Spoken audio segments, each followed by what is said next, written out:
Okay, so here's a second whiteboard. Sometimes it's just easier to do it this way too. When I say I'm making a shoulder on something and hitting it half on and half off, like to make the shoulder area in a hook. All right, where you would use a screw or a nail to attach it to a board or a wall or a tree or whatever. To make that shoulder, what you do is so the green is the anvil, blue is the hammer, red is a piece of stock.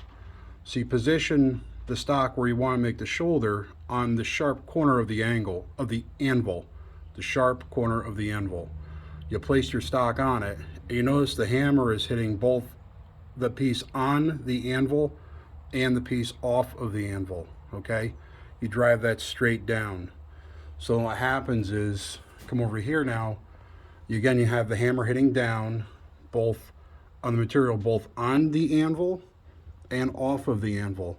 Okay, it's going to drive this side down, creating this shoulder, and it's going to spread this material out. Now, if you come straight down, of course, it's going to drive the material that way because it's squeezing it evenly, and it's also going to spread this part wider. So if you're looking overhead when you come down and hit it, it would also go side to side. Okay, so that's how you create a shoulder in a piece of stock. You could obviously do it on the other side if you want to if you want to make a shoulder in the middle of a stock. You would just slide it over to the other side, drive it down. That would leave, well, basically just be this side in reverse. You'd have a fatter end over here. Like say you want to make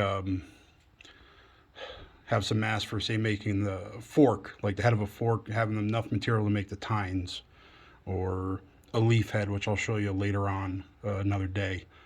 Okay, so that's when I say making a shoulder in something and hitting something half on and half off the anvil, that's what it is. It's hitting half of the material, or some of the material on the anvil, and some of the material off of the anvil, let's say driving it down, creating that shoulder, and also spreading the material here.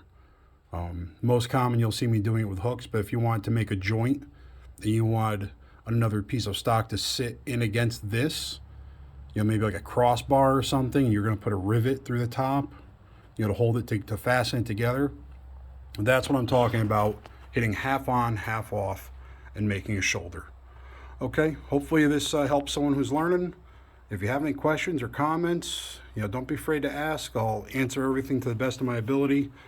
If you like what you see, please like, subscribe, and share it around. All right? All right, have fun. Bye.